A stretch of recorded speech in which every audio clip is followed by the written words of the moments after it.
And now, it's time for another Dice Tower review with Tom Vasel. Today we're going to take a look at an older game called Soup. Actually, this is the German version. It was reprinted by Z-Man Games and called Primordial Soup. This is a game in which, well, you know what? The best way for me to give you a rundown of this game is poop. Poop is the word for this game. That doesn't make any sense. Why would you buy a game about that? Let me show you and you'll see what I mean.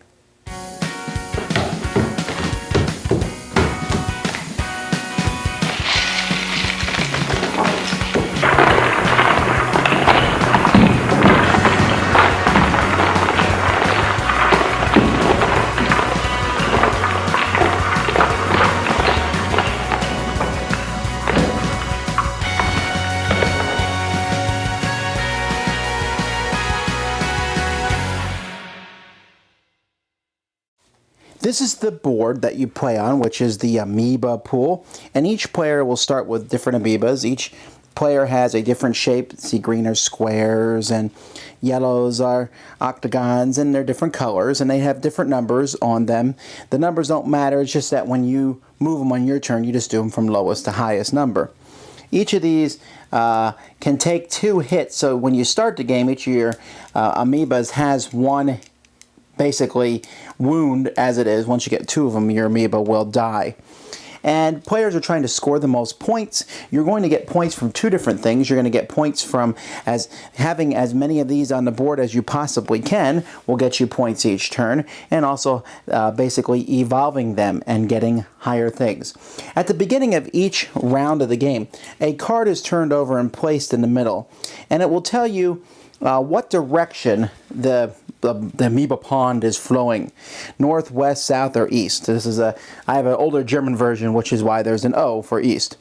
And so you can see this turn it's going to flow north. There's also a 9 here.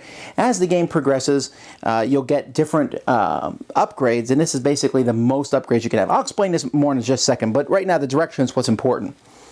Each player then in turn order is going to move their amoebas, and you're going to decide whether you're going to go along with the flow. So if I was a red player, I would just move both of my amoebas 1 north, or I could try to go against the flow. Now, if I go against the flow, I am going to be rolling a die.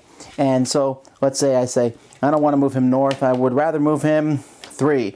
Well, now he moves east, so I move him 1 east. If I would roll 5, they don't move at all, and if I roll 6, I can move them in any direction I want. Now that's very random, of course, but it might be better than going the direction you have to go. If you move in a direction, let's say blue has to go north, he just stays where he is. Now why does this matter where you move? Well, that's because in turn order, and turn order is ascending, sometimes descending, other times basically whoever has the most points. Let's say red gets to eat before green. What red does when red eats is he eats 1 cube of every other color. So he would eat 1 yellow, 1 blue, and 1 green. He then excretes 2 red, which will lead to wonderful poop jokes as you play this game. Then later on the green one will eat. He'll eat 1 red, 1 blue, and 1 yellow, and he'll leave 2 green. If, let's say there was a third one here, blue, he needs to eat 1 red, 1 green, and 1 yellow. There is none, in which case blue would take a wound because he cannot eat anything. And later on, near the end of each round, each of these guys who has 2 wounds explodes. They're dead, but they will leave 2 of each kind in the spot where they were killed. So now there's stuff to go there, get, and eat. Yay. So that's what players are doing in this game mostly, is you're trying to maneuver your people into spots where they will survive. You will also be getting mutation points or different points here that these are 5s and these are 1s, and you'll get 10 of these each turn, and you can save them from turn to turn, but you'll be using those for 2 things. 1, to buy more amoebas, which will go out in an adjacent space to one that you already have on the board, but also to buy upgrades. So when you use these points to buy upgrades, you'll get these cards. Now some upgrades merely are there. This one, intelligence, completely useless. Haha. These upgrades are there because you do get points over the course of this game to win the game, based on how many of these cards you have. And each of these has a number on it. So this is worth 3 points. Remember, at the beginning of each round, you'll check your number, and if you do not have that, that card I had is worth 3. Let's say I had 2 other cards that were worth 4. Then I would have a total of 11, and I'm only allowed to have 9 this turn. Other turns I might be allowed to have more. Here in this turn I would be allowed to have 10, or 10 on this turn. Here I would be allowed to have 11. If you have more points than you're allowed, you either have to discard cards or pay those biological points, they're called. I call them mutation points, but they're biological points. So you have biological points, that's basically currency in this game, and then you have actual points in the game, and well, that's how you win. So anyhow, back here, some of them, like intelligence, are here just to get another one.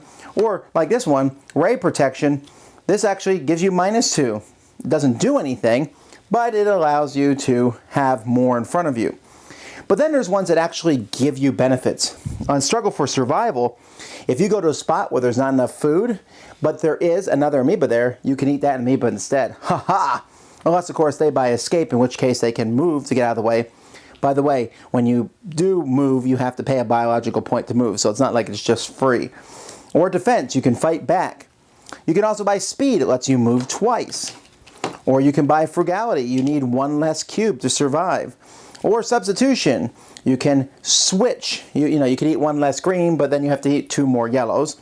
Or spores, when you add a new amoeba to the board, they can go anywhere, not just next to one of your people. Or movement 1, you get to roll 2 dice and pick which of those numbers you roll, you move on your turn. It's a very good one. And tentacle, when you move, you can take cubes with you. Life expectancy, it takes 3 to kill you. So when you're adding wounds, 2 wounds keeps you alive. It's the 3rd wound that will take you out of the game. And let's see, then there's division rate, where when new amoebas normally would cost 6 to put out, now they only cost 4, so you can get more of them out on the board. Aggression, you can attack extra people. These are black, by the way, which means they're upgrades of previous ones. To do aggression, you would need to turn in Struggle for Survivor. Or armor, you would turn in defense. Or movement 2, which is a great one. You can pick where you move each turn rather than rolling the die. And persistence, you get an extra second chance on defense and stuff. So those aren't every single different action that's available, but you can see that as time goes by, you will have kind of customized your amoebas, so you'll be able to move them to the spots you want to move. But they're going to die, and then that will cause cubes, and as the board progresses, you're going to see swaths of different colors appearing on the board, and there will be spots where there's still many different colors, and those are the ones you're going to want to head to. The game will end when someone will score enough points that brings them up here. Point scoring in this game really is important because you never count a space somebody else is on. So in this instance here, if green gets 1 point, they would go here. And turn order matters a lot because when you buy the cards and pick the cards, you do that in reverse order or ascending order. It depends, what action. Sometimes it's important to move first, sometimes it's important to buy cards first. But once someone gets into this spot here, the game is over, and everyone will finish out their turns, and whoever has the most points at that time is the winner. When I first played Earth Soup, I was just amazed at how different it felt. I mean, here's a game that just, when you open it up and you see the cubes and these virus pieces, and you put the beads that go on them, and you're like, wow, this is cool. This was one of the games that when I first started playing what I like to call Euro games, just really wowed me over. I opened it up and I said, wow, all this wooden pieces, it all goes together. This is something new and unusual and cool. And it was, and it is, because there's really no other game that's like this. Now, if you've watched my reviews or listened to me on the podcast, you know that I'm not a huge fan of wooden cubes. But in this game, they work. They're just spread across the board in a splash of color, and you look around and you say, wow, I mean, and the aspect of molding your amoeba to the way you want it to be, I like that. And that sounds chaotic. And there is some chaos as you roll dice and move, and you're never sure which way the things will flow. But the game is very strategic. Turn order is critical. Being able to move your amoebas first has been important. Buying the genes you want, there's not enough for everyone to buy. You use certain ones depending on the number of players that are in the game. So there might only be one of a certain gene available, or 2 or 3. And and it's fun. I mean, sure, everyone's cracking poop jokes the whole time because I pooped and you ate my poop and ha ha ha. And the Amoebas move around, but the game is so well designed. I'm really kind of surprised that we haven't seen like a 10th or 15th anniversary edition of this, because it's, and there's so many Euro games that have come out today that feel very samey. Oh, look at this one. I'll pick up some silk and I'll take the silk over here. This is one that has an absolutely great theme of amoebas moving and adapting and evolving around and fighting one another. Fantastic idea. That's a theme that probably 6 or 7 games could be made out of, but this is the only one I know of off the top of my head, and it's a very, very, very good one. Great artwork, great design. The only hang-up is it might be a little long with some players as they sit there and say, okay, they read through the sheet, which gene mutations am I going to take? But really, other than that, not a hard choice. Hey, we're all falling north. You're going to go north, you're going to move in another direction. And which guy are you going to attack and which gene's going to buy? Neat. Each game plays differently. A very solid game.